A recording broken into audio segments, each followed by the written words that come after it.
One, two, one, two, three.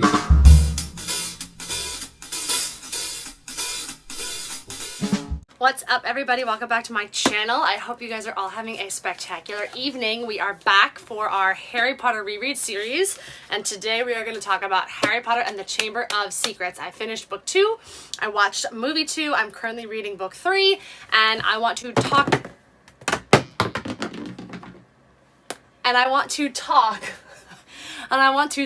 all things Harry Potter book 2 to movie 2. But before we get started, please don't forget to subscribe because it'll really support my channel, and we will go ahead and go in. So I do have to say, I think that book 2 to movie 2 was actually pretty good. I think that they included everything that was important for the movies, more than I would say book 1. I think there were a couple things that they left out, but I don't miss it so much from book 2. The first thing that I think about when I'm thinking about book 2 to movie 2 is I think they did a really, really good job with like the whole beginning and Harry stuck at home and Dobby and Ron Weasley breaking them out, breaking Harry out from the Dursleys. I think all of that was like pretty consistent with the book. It's so funny. I really appreciate the intricacy of Dobby's character. I love Dobby so much, and his caricature and his like animation and his voiceover acting, it's just it's unreal. Like I don't think people understand like how much detail goes into that. So just that alone in movie 2 is just stunning. Okay, so one thing, it is a deleted scene, so they did film this, but in the book there's a lot more of Lucius where he's in Diagon Alley and he goes to Nocturne Alley to sort of like sell and hide all of his dark arts stuff, all of his like Death Eater stuff. And I think that's like pretty important to show that like Lucius was a part of trying to bring Voldemort back. Because really in the movie all you get is him sneaking the diary into Ginny's cauldron. Also, what's missing from the movie that was in the book that I think it's funny, I feel like they changed, again, I think they changed Ron and Arthur Weasley's character, is Arthur Weasley gets into a fist fight brawl with Lucius at Flourish and Blotts while they're doing their books with the signing of Gilderoy Lockhart and everything, which is kind of crazy. Like, the boys in that family seem more like short-tempered, and they kind of got rid of that storyline for the boys, and they gave more power to the Malfoys in that, like, they don't even get involved, and they just, like, look down on everybody, which I kind of like. I feel like if we were getting into, like, fist fight altercations, it would sort of, like, change the, like, status of them, but I just forgot about that brawl. Oh, I thought that this was hysterical. I thought that, like, going into Hogwarts with the gate sealing, and they missed the train and the car, all of that was great. Except for there's a line in book 2 where it says that the Whomping Willow, its branches were in slings because they damaged the tree. I just thought that that was like so stupid and funny, and like that would have just been like kind of funny if they like tried to put the branches in slings. I don't know. I just thought that that was really funny and it stood out to me. Again, I mentioned this in book 1. They really got rid of Peeves the Ghost, and I feel like Peeves the Ghost is pretty involved in all of these books. I mean, I'm only on book 2, again, rereading, but he catches Harry at the scene of one of the petrifications, and he helps Harry get out of Filch's office. Like, there's a lot of like Peeves involved. Now I know that he would have been a ghost, so again, there's CGI involved with that, so I can understand why they maybe took him out of the storyline, but I don't know, I thought it would have been kind of fun to have like a ghost who was sort of like an a-hole, you know? Professor Binns, the ghost teacher who teaches history of magic, he was actually the one that told all the kids about the Chamber of Secrets and the history of the Chamber of Secrets, not McGonagall. Again, I totally understand CGI, ghost teacher, you're gonna have to like manipulate that, and it's a lot more money, a lot more effort, so I kind of get why, and I actually prefer McGonagall to tell that story, so I don't mind them getting rid of Professor Binns. Again, it's funny, they really, like, from book 1, Hermione did not want to be involved with any mischief, and then book 2, she's like, let's do Polyjuice Potion, let's break into the restricted section, let's do this, let's do that, let's deceive Professor Lockhart. It's, like, so funny. She, like, completely switched and was, like, cool and keen to break all the rules, and I thought that that was really funny. They do that in movie 2. I feel like it's a little more like, it's the only plan we've got, instead of, like, let's do it, it doesn't matter if we break the school rules. So I kind of like Hermione sort of, like, taking the reins on the mischief. Let's have a conversation. They bring up the password for the Slytherin common room, and they say that it's pure blood.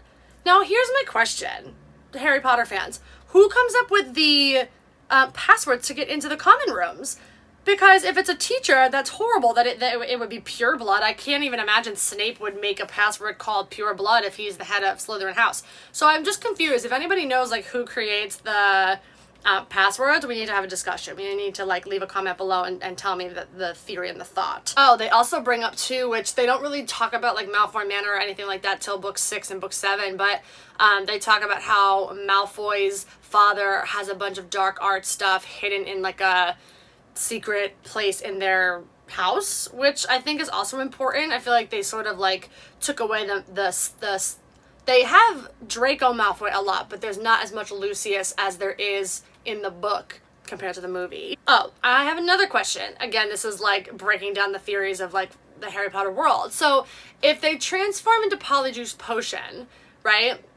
Crabbe and Goyle, but then Crabbe and Goyle come back, wouldn't Draco be like, you guys, what happened in the common room the other day? You guys were acting nuts, and they would have been like, that wasn't us. I don't know, I just feel like it worked with Mad-Eye Moody because the real Mad-Eye Moody was locked away forever. But I don't know, I just think it's funny, and I feel like they figured that out by movie 4 or book 4. Oh, something else that I thought was interesting, Ron was actually the one who recognized Tom Riddle's initials on the diary because he won an award, a special award that was like shown somewhere in Hogwarts, as opposed to like nobody knew who he was until Harry went into the diary. I thought that was kind of interesting. Again, like I said, Peeves, he found Harry at the scene of one of the crimes where somebody had been petrified, and he started to spread rumors that he was the heir of Slytherin. So they like really just got rid of the entire Peeves storyline. Oh, another thing that they sort of left out was Lockhart's Valentine's Day celebration. It's funny, I feel like J.K. Rowling, she really like measures time based on holidays. Like